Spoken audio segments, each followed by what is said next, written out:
नमस्कार। चक्र और वृत्तियों के इस धारावाहिक की 5वीं वीडियो में आप सभी का स्वागत है, अभिनंदन है। आज चर्चा करेंगे मूलाधार चक्र के बारे में। जैसा कि पहले चर्चा हो चुकी है कि चक्र जो है 7 मुख्य होते हैं, जो कि ईड़ा, पिंगला और सुषुम्ना को जहाँ पीड़ा और पिंगला क्रॉस करती हैं, कुंडलिनी का मार्ग अवरुद्ध करती हैं, उनके इंटरसेक्शन पे जो है ये चक्र एनर्जी सेंटर्स की तरह होते हैं, फिजिकल नहीं होते। तो सबसे नीचे जो होता है मूलाधार चक्र, फिर स्वादिष्ठान चक्र, मणिपुर, अनाहत, विशुद्ध, आज्ञा और सहस्रार। और इन चक्रों में 4, 6, 10, 12, 16 और 2 कुल 50 वृत्तियाँ होती हैं। और इन वृत्तियों का आंतरिक और बाह्य डायरेक्शंस में प्रक्षेपण हो सकता है, यूज़ हो सकता है। और 10 दिशाओं में तो कुल मिलाकर 1000, और इसलिए जो उनका नियंत्रक बिंदु है वो है सहस्रार चक्र। सहस्रार का मतलब होता है 1000। मूलाधार चक्र के बारे में चर्चा से पहले थोड़ा सा चर्चा करते हैं कि एक चक्र के मानसिक पहलू को अगर देखें तो 4 पार्ट्स में उसको विभक्त कर सकते हैं। सबसे पहला जो पार्ट होता है उसको कहते हैं मंडल। चक्र के आसपास ये डिश की शेप में, जैसे डिश होती है ना, टाटा स्काई, एयरटेल, डिश एंटीना, ये सारे they are acting as receivers. यानी चक्र का जो मंडल होता है वो एनवायरनमेंट से और सेलेस्टियल बॉडीज से जो वेव्स, माइक्रोवाइटा, बताएंगे माइक्रोवाइटा के बारे में, जो आ रहे हैं उनका रिसीवर होता है। और अगर मेडिटेशन से, ध्यान से इसको सकारात्मक ऊर्जा के लिए रिसीवर बनाया गया है तो सिर्फ आसपास, क्योंकि एनवायरनमेंट में आप देखो सकारात्मक नकारात्मक दोनों तरह की ऊर्जाएं होती हैं, तो आप किस तरह का रिसीव करते हैं आपके चक्रों के मंडल पे डिपेंड करता है। जैसे अभी पीछे अभी भी चल रहा है कोरोना के वायरस के बारे में कि रोज़ देखते थे न्यूज़, आज वहाँ इतनी मृत्यु हो गई, आज इतने पेशेंट्स आ गए। तो लेकिन साथ साथ ये भी होता था कि आज अगर 1 लाख नए पेशेंट्स आए हैं, टेस्ट में पॉजिटिव मिले हैं, तो साथ में ये भी होता कि 1.5 लाख जो हैं, जो पुराने थे पहले से उससे संक्रमित, वो ठीक भी हुए हैं। तो ये आपके चक्रों के मंडल पे डिपेंड करता है कि आप कौन सा ऊर्जा, पॉजिटिव एस्पेक्ट देख रहे हैं, रिसीव कर रहे हैं, या नेगेटिव एस्पेक्ट। दूसरा होता है पीठ। पीठ जो है वो उसके शेप और साइज को डिफाइन करती है। जैसे कि मूलाधार चक्र रेक्टेंगुलर शेप में और गोल्डन येलो वर्ण का होता है। और जो सबसे इम्पोर्टेंट चीज़ है इसमें कि इससे ये पता लगता है कि वो किस फैक्टर को, 5 तत्वों में से किस तत्व को कंट्रोल करता है। मूलाधार चक्र क्षिति तत्व या सॉलिड फैक्टर को कंट्रोल करता है। उसी तरह से स्वादिष्ठान चक्र जो होता है वो लिक्विड फैक्टर को कंट्रोल करता है। इसी तरह से जो है इससे ऊपर मणिपुर चक्र जो है वो अग्नि को, और अनाहत चक्र वायु को, और विशुद्ध चक्र जो है व्योम तत्व, आकाश तत्व को कंट्रोल करता है। और हमें शारीरिक और मानसिक रूप से अगर स्वस्थ रहना है तो ये सभी 5 तत्व जो है वो बैलेंस्ड होने चाहिए। और उनकी बैलेंसिंग के लिए इनके सेंटर पॉइंट पे कंसंट्रेट करके साधना की जाती है, मेडिटेशन की जाती है, जिससे कि जो भी इम्बैलेंस अगर आया हुआ है उससे रिकवरी हो सकती है। और चक्र जो होता है जैसे कि मूलाधार चक्र यहाँ दिखाया गया है, तो इसकी 4 पंखुड़ियाँ, जैसे कमल की पंखुड़ियाँ होती हैं ना, तो उसी तरह से मूलाधार चक्र की 4 पंखुड़ियाँ हैं ये। और बेसिकली हम कह सकते हैं कि चक्र एक एनर्जी का, ऊर्जा का भंवर होता है, और ये जो पंखुड़ियाँ हैं वो उस मेन भंवर के आसपास छोटे छोटे भंवर हैं, एनर्जी सेंटर्स हैं। हर एक की एक पर्टिकुलर फ्रीक्वेंसी होती है। उस फ्रीक्वेंसी के अनुसार मन की एक वृत्ति जो है उसके थ्रू एक्सप्रेस होती है। जब भी कोई वृत्ति एक्सप्रेस होनी होती है किसी चक्र के थ्रू, तो उस पर्टिकुलर फ्रीक्वेंसी से जो है जस्ट वेव्स जो हैं वो उससे कंसर्न जो एंडोक्राइन ग्लैंड्स हैं उसमें से जो है केमिकल्स, हार्मोन्स रिलीज करती हैं, एंड फर्दर बॉडी उसी हिसाब से रिएक्ट करती है, एक्टिवेट होती है। आई मीन टू से कि ये जो 4 पार्ट हैं वो चक्रों के हैं। और मूलाधार चक्र जो है, मूलाधार चक्र बेसिकली ये चक्र इच्छाओं, लालसाओं, लॉन्गिंग्स, अर्जेस का चक्र है, डिजायर्स का चक्र है। और 4 जो डिजायर्स हैं, जो वृत्तियां हैं इसमें, वो हैं काम, अर्थ, धर्म और मोक्ष। तो मूलाधार चक्र की 4 वृत्तियां जो कि हम सबकी लालसाएं हैं, इच्छाएं हैं, डिजायर्स हैं, लॉन्गिंग्स हैं, वो इसी चक्र में विद्यमान है। मूल आधार, मूल का मतलब होता है रूट, जड़। आधार मीन्स बेस, सबसे नीचे है, बेस है। लेकिन मूल इसको इसलिए कहते हैं क्योंकि बाकी जो चक्रों में वृत्तियां हैं उनका जो मूल है, उनका रूट जो है वो इसी चक्र में विद्यमान होता है। इसी चक्र की जो ये वृत्तियां हैं उसी बेसिस पे उनका बेस बनता है, उनका मूल बनता है जो बाकी चक्रों में वृत्तियां होती हैं। जैसे कि अभी अर्थ, अभी आपको इसका पूरा जो है चर्चा होगी इस पर, लेकिन अर्थ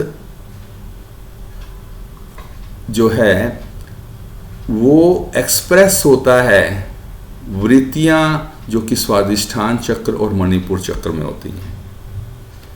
धर्म की जो वृत्ति जब जागृत होती है तो उसका एक्सप्रेशन जो है वो अनाहत, विशुद्ध और आज्ञा चक्र में जो वृत्तियां उसके थ्रू होता है। ये जब कॉरस्पॉन्डिंग चक्र जब बताए जाएंगे, चर्चा होगी तो उसमें बताएंगे, लेकिन अभी फिलहाल हम इसी को पूरा करते हैं। जैसे काम, काम है भौतिक वस्तुओं की इच्छाएं। हर पशु को, हर मनुष्य को भोजन चाहिए,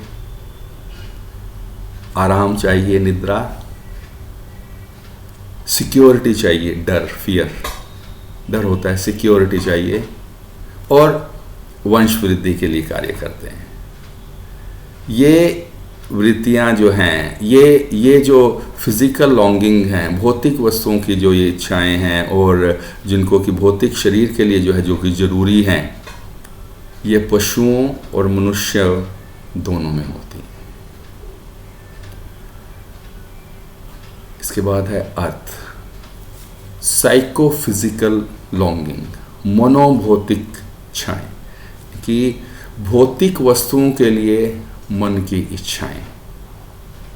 शारीरिक जरूरतों के लिए तो ये हो गया hunger, sleep, fear and procreation,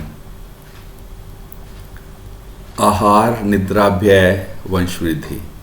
लेकिन अब खाना किसी को खाना है, रोज अगर दाल चावल दिया जाए तो कुछ दिन बाद जो है मन नहीं करेगा खाने का, मन चाहेगा कि खीर पूड़ी मिले, रसगुल्ला मिले, स्वादिष्ट भोजन।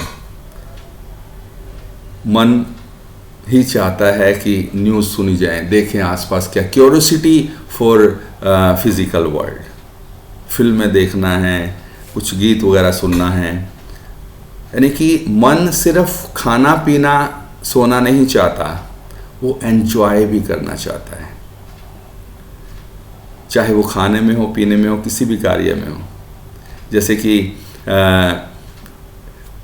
स्वीट्स खाने की इच्छा हो रही है, शरीर को पता है कि नुकसान हो जाएगा ज़्यादा खाने से, लेकिन मन उसमें जीत जाता है और स्वीट्स खा लेते हैं। तो क्योंकि मनुष्य बेसिकली मन प्रधान जीव है, तो मन की जब इच्छाएं होती हैं ना, तो उससे शारीरिक इच्छाएं जो हैं वो दब जाती हैं, उनको प्रेफरेंस जो है जो मन है वो देता है। यानी कि मन की जो प्रेफरेंसेस हैं उसको पूरा करने का प्रयास करते हैं। सभी चाहते हैं कि हमारा मान यश हो, जहाँ पे भी आए जाएं हम, हमारी रिस्पेक्ट हो। तो ये शरीर की इच्छा नहीं है, मन की इच्छा है। अर्थ का मतलब ये भी होता है धन और शब्दार्थ, क्योंकि अर्थ की जो भी रिक्वायरमेंट है माइंड की, वो हम धन से पूरा कर सकते हैं। शब्दार्थ का मतलब है जैसे आपको किसी ने कहा कदली की वहाँ पे दुकान है, अरे वहाँ जाओ तो कदली ले आना, या समथिंग लाइक दैट। कदली शरीर के लिए बहुत अच्छा होता है। तो अब आपको अगर कदली का मतलब नहीं पता, शब्दार्थ, उसका अर्थ, मीनिंग नहीं पता, तब तक आप एक अभाव में रहेंगे, आपको एक कमी महसूस होगी। लेकिन जैसे ही आपने किसी से उसका मीनिंग का पता कर लिया, कहीं से देख लिया, व्हाटएवर, तो आपका वो अभाव मिट जाएगा। तो इसलिए अर्थ को धन और शब्दार्थ भी कह सकते हैं कि अर्थ और ये इच्छाएं जो है उसके थ्रू। ज़्यादातर मनुष्य, पशु तो सिर्फ काम, फिजिकल लॉन्गिंग, इन्हीं बेसिक जो फिजिकल लॉन्गिंग्स हैं उसी में पूरा जीवन व्यतीत कर देते हैं, और अधिकांश मनुष्य काम और अर्थ, इन्हीं दो वृत्तियों के माध्यम से लगभग पूरा जीवन व्यतीत कर देते हैं।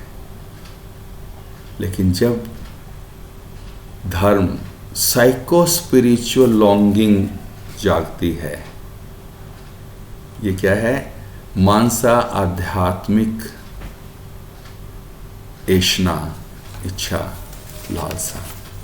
मानसा आध्यात्मिक क्या है? कई बार आपने सुना होगा, कहीं कहते हैं यार सब कुछ तो है, गाड़ी है, बंगला है, पैसा है, एवरीथिंग इज देयर, लेकिन मज़ा नहीं आ रहा, एंजॉय नहीं कर रहे, आनंद नहीं आ रहा किसी भी चीज़ में। क्या है ये? कई बार आप देखते हैं कि जहाँ पे जैसे आप जा रहे हैं कहीं पे, जो है जस्ट आप भजन कीर्तन कहीं पे जो है वहाँ पे चले गए, तो वहाँ पे आपको लगता है कि ओ हो just you enjoy like anything.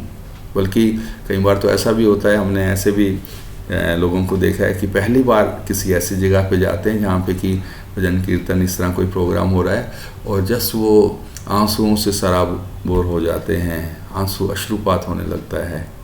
क्या है ये? ये उस मन की जो ये इच्छा है, साइको स्पिरिचुअल लॉन्गिंग, वो पता नहीं कितने जन्मों की, कितने वर्षों की, कब की थी, वो उसकी पूरी हुई, इसलिए आनंद अश्रु आ जाते हैं। आनंद को प्राप्त करने की इच्छा हम सभी मनुष्यों में एक कॉमन फैक्टर है जो हम सभी धारण करते हैं, वही धर्म है।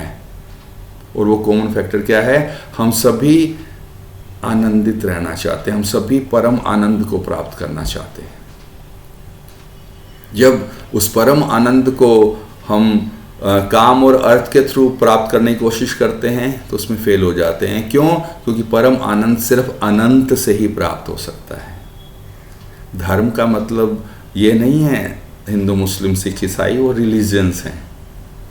धर्म का मतलब है हर मनुष्य जो धारण करता है, सभी मनुष्य जो धारण करते हैं। तो ये जो साइको स्पिरिचुअल लॉन्गिंग है, इसी में ही विस्तार रस सेवा, जब ये जागृत होती है तो मनुष्य में जो है सेवा की भावना, प्रेम जागता है कि सभी मनुष्यों के साथ, मतलब सभी के साथ वो विस्तारित होकर जो है एक होना चाहता है, सेवा करना चाहता है। वो सेवा करके क्या करता है? दूसरों को देख के, दूसरों को प्रसन्न देख के खुद भी प्रसन्न होता है, आनंद मिलता है। तो ये क्या हो रहा है कि उनकी जो साइको स्पिरिचुअल लॉन्गिंग है वो शांत होती है। नॉर्मली जब ये वृत्ति जागृत होती है, ये लॉन्गिंग, ये अर्ज जो है जस्ट मनुष्य में जागृत होती है, तो फिर म्यूज़िक की तरफ, भजन कीर्तन की तरफ, इस तरफ अट्रैक्ट होते हैं। उनको जो है दूसरों की सेवा करने में मज़ा आता है, पोइट्री, म्यूज़िक सुनने में ज़्यादा आनंद आता है। यानी कि अब इनका किसी अर्थ और काम वाम से कुछ लेना देना नहीं है, जस्ट दे स्टार्ट एन्जॉइंग, उनके मन को अच्छा लगने लगता है। वो इच्छा जो है वो क्योंकि शांत हो रही है। आपने कभी सोचा इस चीज़ को कि गौतम बुद्ध, चैतन्य महाप्रभु, सब कुछ था उनके पास, हर चीज़ अवेलेबल थी काम और अर्थ को पूरी तरह से सेटिस्फाई करने के लिए, फिर भी सब कुछ छोड़ के चले गए वो, फिर भी सब कुछ उन्होंने त्याग दिया। क्यों? इसी साइको स्पिरिचुअल लॉन्गिंग को शांत करने के लिए। क्योंकि वो जो शांति है, वो जो एक अर्ज को शांत करना है, उसको क्वंच करना है, थर्स्ट को, वो फिजिकल एक्विजिशन से नहीं हो सकती। परम आनंद की प्राप्ति साधनों से नहीं, साधना से ही हो सकती है। उन्होंने ध्यान किया, जस्ट जब ध्यान करते हैं तो मन जो है वो उस हमारे जो यूनिट कॉन्शियसनेस है, सुप्रीम कॉन्शियसनेस के साथ मिलकर जो है वो अनंत को प्राप्त करने का जब प्रयास करते हैं, तब वो ऐशना, वो डिज़ायर शांत होती है। This is psycho spiritual longing. और कई बार जो है जब प्रॉपर गाइडेंस नहीं मिलती, कोई गुरु प्रॉपर गाइड नहीं करते, तो ऐसे केस में कई बार इस तरह की लालसाओं को शांत करने के लिए कई मनुष्य एल्कोहलिक, ड्रग्स वगैरह इनका भी सहारा लेने लगते हैं, क्योंकि वो मोमेंटली वो आनंद उनको मिल जाता है, लेकिन लॉन्ग रन में that is always harmful, dangerous. और लास्ट वन है स्पिरिचुअल लॉन्गिंग, मोक्ष। जब उस सुप्रीम से मिलने बार बार जो है अनंत के साथ जो है कनेक्ट होने लगते हैं, तब क्या होता है कि मुक्ति आकांक्षा सद्गुरु प्राप्ति, जब एक उत्कंठा इतनी जाग जाती है, आकांक्षा हो जाती है कि अब जो है नहीं रह सकते उस परम पुरुष के बिना, उस सुप्रीम कॉन्शियसनेस के साथ मिलना ही है, तब सद्गुरु की प्राप्ति होती है। सद्गुरु आपको अपनी शरण में लेते हैं और इस भव सागर से, संस्कारों कर्मों से जो है छुटकारा दिलाकर फटाफट उनको जो है निपटाकर उस चरम सत्ता में मिलने का रास्ता प्रशस्त कर देते हैं, और वो सहस्रार चक्र के थ्रू हो जाता है। यानी कि मूलाधार चक्र में ही कुल कुंडलिनी, स्लीपिंग डिविनिटी हम उसको बोलते हैं, स्लीपिंग डिविनिटी, वो जो है जीव शक्ति जिसको कह सकते हैं। और जब प्रॉपर मंत्र आघात, आनंद मार्ग की साधना में बताया गया है, प्रॉपर मंत्र दिए जाते हैं, जिससे कि जो है जैसे किसी को भी बुलाना हो तो एक नाम से, जैसे ही आप किसी को बुलाएंगे और वो उसका नाम है तो वो फटाफट उस तरफ ध्यान जाता है। एग्जैक्टली सेम वे जब मंत्र आघात होता है तो वो जो स्लीपिंग डिविनिटी है, कुल कुंडलिनी है, उसका जागरण होता है, और वो सभी चक्रों को भेदन करते हुए उनके थ्रू जो है ऊपर सहस्रार तक मिलती है। और जब भी इस तरह का चक्रों का भेदन होता है और कुंडलिनी ऊपर जाती है, तो मनुष्य एक परमानेंट ब्लिस जो है वो उनको फील होता है। लेकिन सहस्रार से मिलन तब तक नहीं हो पाता जब तक कि पूरा जो है संस्कार भवसागर से पार नहीं हो जाता, संस्कार मुक्त नहीं हो जाते। संस्कारों के बारे में किसी और वीडियो में चर्चा करेंगे। लेकिन अब अगर ये प्रवृत्तियाँ जो हैं, इनके कारण जो ग्लैंड से केमिकल्स जो सिक्रीट हो रहे हैं वो कम ज़्यादा हों, तो कई तरह के इश्यूज़ जो हैं अराइज हो सकते हैं, जो कि हमें शारीरिक और मानसिक रूप पर और भावनात्मक स्तर पर जो है हम अस्वस्थ हो सकते हैं। तो प्रॉपर एनर्जाइज करने के लिए इस चक्र को और उसके कोरस्पॉन्डिंग जो ग्लैंड्स हैं उनसे रेगुलेट करने के लिए हार्मोन्स का सिक्रीशन, कुछ जो है आसन्स और मुद्राएं बताई गई हैं। लेकिन ये बताने से पहले कि कोई भी आसन या मुद्रा स्वयं मत करें, किसी ट्रेंड टीचर इंस्ट्रक्टर की गाइडेंस में ही करें, तभी फ़ायदा होगा, अदरवाइज़ नुकसान भी हो सकता है। और जो आसन और मुद्रा हैं, उत्कट पश्चिमोत्तासन, शलभ आसन, उष्ट्रासन, तुलादंडासन, जानुशिरासन, गोमुखासन, योग मुद्रा और दीर्घ प्रणाम, ये कुछ आसन और मुद्राएं हैं जिनकी सहायता से मूलाधार चक्र को प्रॉपरली एनर्जाइज किया जा सकता है। और जब मूलाधार चक्र प्रॉपरली एनर्जाइज यानी उसकी वृत्तियाँ प्रॉपरली डिफाइन होती हैं, एक्सप्रेस होती हैं, उनके कोरस्पॉन्डिंग ग्लैंड से केमिकल्स जो है प्रॉपरली सिक्रीट होते हैं, तो ऐसा व्यक्ति जैसे कली होती है ना, कली से फूल बनता है तो वो सभी तरफ जो है सुगंध बिखेरना जो है शुरू करता है। इसी तरह से ऐसा व्यक्ति ज़मीन से जुड़ा हुआ होता है जिसके मूलाधार चक्र की एनर्जी प्रॉपर है बिल्कुल, और उससे कोरस्पॉन्डिंग ग्लैंड से केमिकल्स प्रॉपरली सिक्रीट हो रहे हैं। ज़मीन से जुड़ा हुआ व्यक्ति सभी को प्यार, सभी की सेवा, इस तरह का जो है मोटिव रहता है, क्योंकि धर्म और मोक्ष इन वृत्तियों के, इन आकांक्षाओं के जागरण होते ही जो पर्सनल सेल्फिशनेस है किसी की भी, that is totally gone. Now such a person will act only for the welfare of others, to serve others, because this is the way through which that unit consciousness can achieve closeness to that supreme consciousness. इसी से ही उस जीव का, उस आत्मा का परम आत्मा में मिलन हो सकता है। तो आज मूलाधार चक्र पर इतना ही, और बाकी और चक्रों के बारे में फिर अगली वीडियो में चर्चा करेंगे। बहुत बहुत धन्यवाद। नमस्कार।